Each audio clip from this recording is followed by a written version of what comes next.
Gazda voastră de astăzi nu se poate numi decât Dan, care vă salută și vă invită să continuăm împreună periplul cretan cu imaginile filmate de la Palatul Cnossos.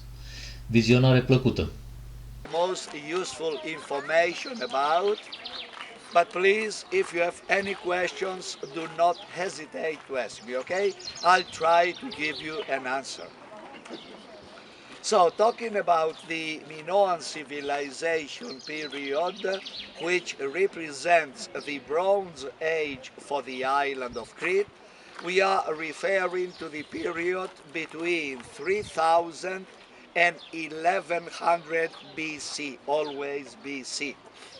And the sub-period which marks the climax, the top of the Minoan civilization, is that one between 1700 and 1400 BC.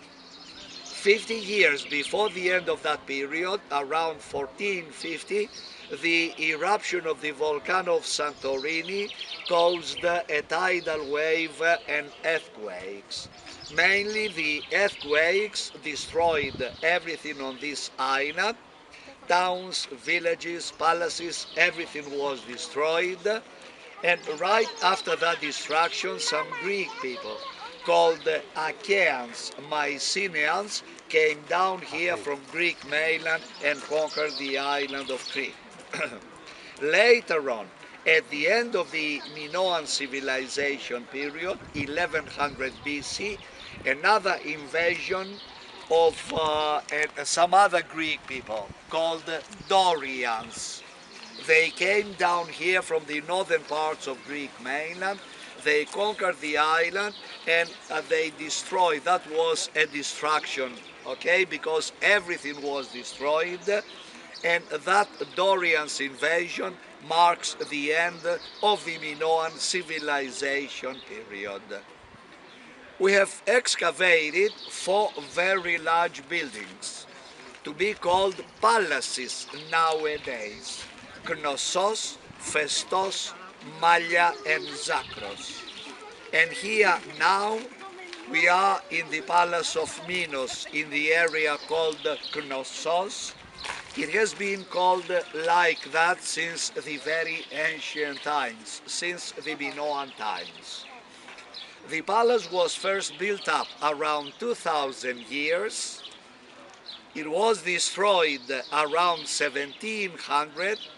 It was reconstructed, destroyed by earthquakes caused by the eruption of the volcano of Santorini around 1450.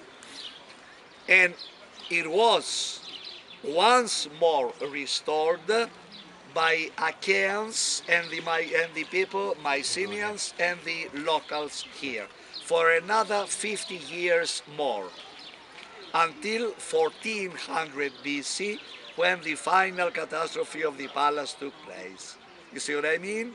As far as the other 3 palaces were finally destroyed around 1450, not restored again. So ever since, the palace has not been restored, and the ruins of the palace were covered up, and the area was cultivated on the very top. Nobody knew where the ruins of the palace were situated. And please remember something: Cnossos and other archaeological sites here on the island are mentioned by Homer and some other ancient writers. The first person who tried to excavate, to explore and excavate a small part of the entire area here, was somebody from Heraklion, from the town called Minos Kalokerinos. It's all Greek to you, I know, eh? Minos Kalokerinos. But please remember, Minos, the name of the king during the Minoan times, eh? A little bit strange, we dare say. The excavation of the entire palace was carried out by the British archaeologist Sir Arthur Evans. That's him here. He was the director of the Ashmolean Museum in Oxford in England. And his life's dream was most probably to come down here to Crete, explore the area all around, and discover the ruins, the remains of the palace. We go all around and we visit the most representative parts of the four wings of the palace. This is what we are going to do today, okay, all together. Another thing is that in those two large open-air areas, some sacrifices, processions, other religious ceremonies took place on special, let's say, days of the year. And down there, the pavement is the original one, okay, original stones, as well. The lower part of the wall Sunt originale? is original, not the higher part a little bit to the left behind the apricot tree. That is a part of the restoration of Athens. It's covered with alabaster stone. You know, alabaster Piatra de stone, alabastru. it resembles marble, like marble, but it's much, much softer than marble, and that's why we don't use it at all in our buildings nowadays. At that time, they used alabaster stone a lot, especially in the construction of this building. They were able to bring alabaster stone from the hill opposite, just across a very short distance. There was a quarry of alabaster stone up there. They also used another material in the constructions of their buildings, and that was wood, timber. If you please, let's move on.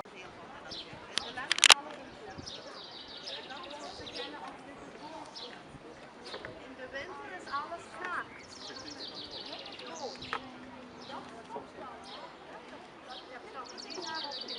Dat is wat ze later de renaissance. Ai, nu se mai tam nici. Okay?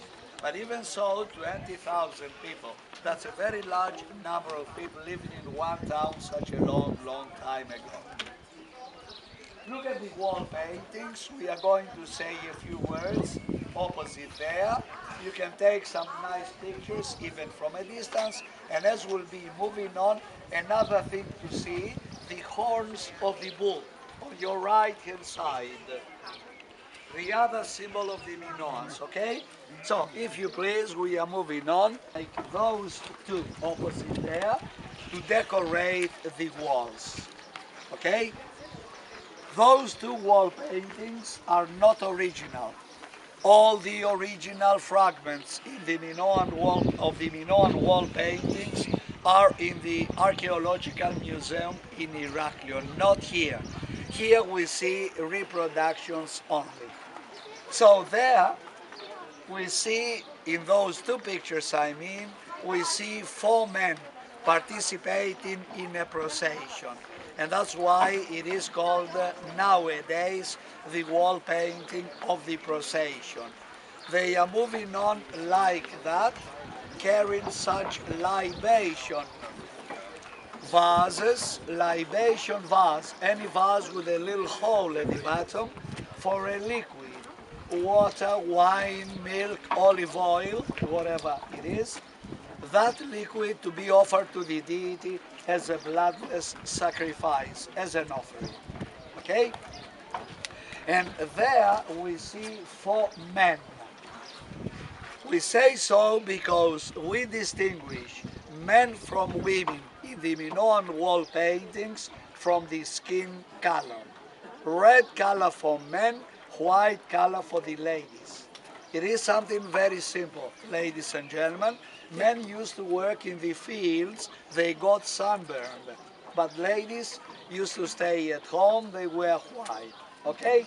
The central court of the palace, as we have already mentioned, is a large open-air area, open to the sky, four wings all around it, four wings of the building, north, south, east, west. And of course, at that time, the central court in this palace and in every other Minoan palace was paved.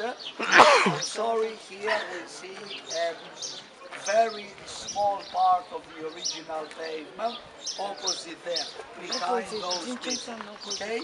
We are going to see that later on. And I'm saying so that every central court was paved because there are some archaeologists, they believe that the bullfighting of the Minoans was performed in the central courts of the Minoan palaces. But it's hard for us to imagine acrobats and bulls running up and down on the pavement. Okay? It might be another place, something like the modern arena, somewhere near the palaces, and in that arena the bullfighting was involved. And when the Noahs level the top of the when the Noahs level the top of the hill,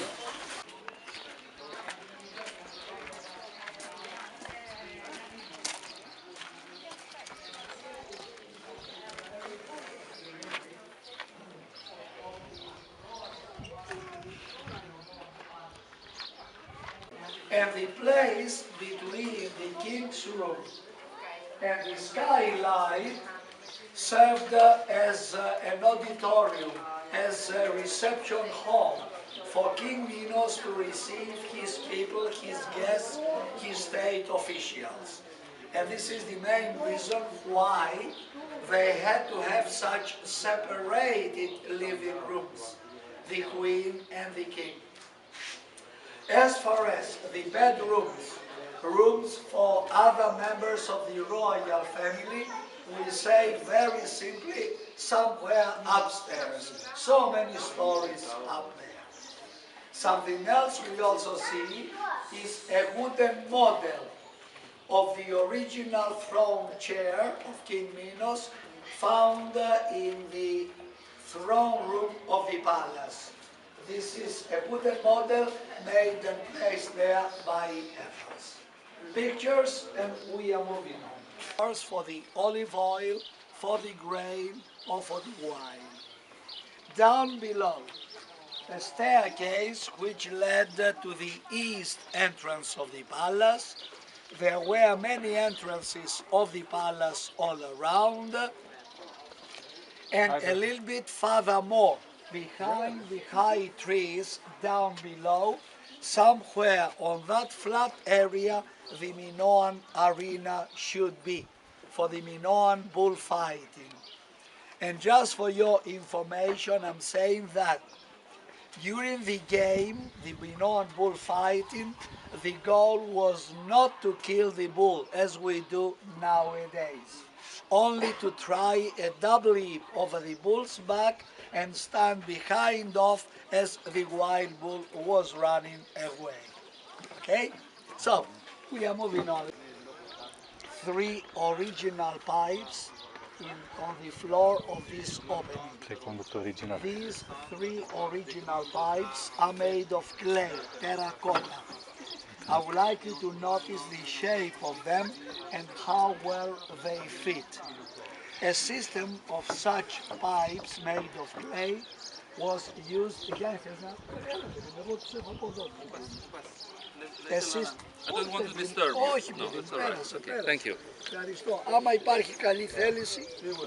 So, ladies and gentlemen, all these pipes were used for a system to bring the running water, the fresh water. Most probably that was the potable drinking water from a spring on a hill situated in a distance of about 1,150 meters away. From that spring down here to the palace. And then from the other side there we are going to see a part of another system. Talking about the throne room of the palace, we are referring to 3 rooms next to each other. The last one, the third one inside there, for King Minos only, to prepare himself before appearing to the rest people. The main throne room, the second room, where we see the original throne chair of King Minos, and the lobby, the first room. The floors in there, benches, lower parts of the walls, all of them original. Not the higher parts of the walls, not the ceilings. Clear to everybody?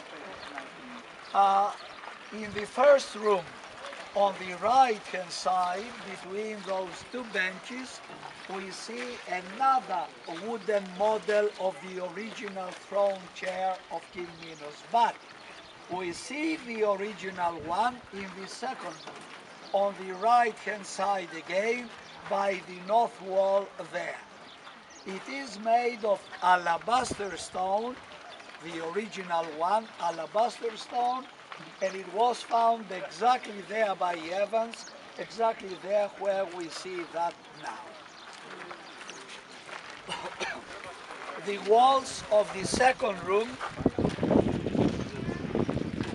are decorated with the reproduction of another Minoan wall painting, that is the wall painting of the griffins. And by the way, a griffin was nothing else but a mythical being, a mythical animal consisting of an eagle's head, a lion's body, and a snake as a tail. That mythical animal symbolized the power of King Minos and Goddess. King Minos supposed to be the representative of Mother Goddess on earth. So the power of both of them in heaven with the eagle's head, on earth with the lion's body, and the word below with the snake. Okay? Another reproduction. Original one, still well preserved, and as we see that, it consists of two parts, two wings as we say. The southern one here and the eastern one on the other side. And here where I'm standing now, between the wings, something like a royal box of nowadays. For the royal family, some other state officials, officers, to watch what was happening down there, right in front of them. And we imagine some sacred games, sacred dances, some other religious ceremonies, processions, whatever it was. About 500 spectators could be sitting on both wings at that time. And look at it, please, they were not sitting on these terraces, too low for them. I have to say that Minoans were medium to tall size people, not very short people, as they still say, even some colleagues of mine. Many skeletons of the Minoan people have been found, so now we are sure that ladies were about 163, 165 meters, okay? Men 168, 170. The skeleton of a Minoan man has been found almost 180. Slim people, not fat because of the way of living, the food, the climate, but not very short people. They made the terraces like that to form the differences of the levels, so people sitting on benches, wooden benches, chairs on the terraces to be able to see what was happening down there, to watch what was happening down there without blocking the view of each other. You see what I mean? And even nowadays we call it steadily sitting, raked sitting, steered sitting, whatever you say. Such a long time ago. From up here we also see the road. The royal road of Cnossos, as it is called. It was found as it is now, paved, and that's why we call it the oldest road in Europe. Okay? And it led to another Minoan building just outside this palace, just across the parking lot. Okay? On the top, short distance.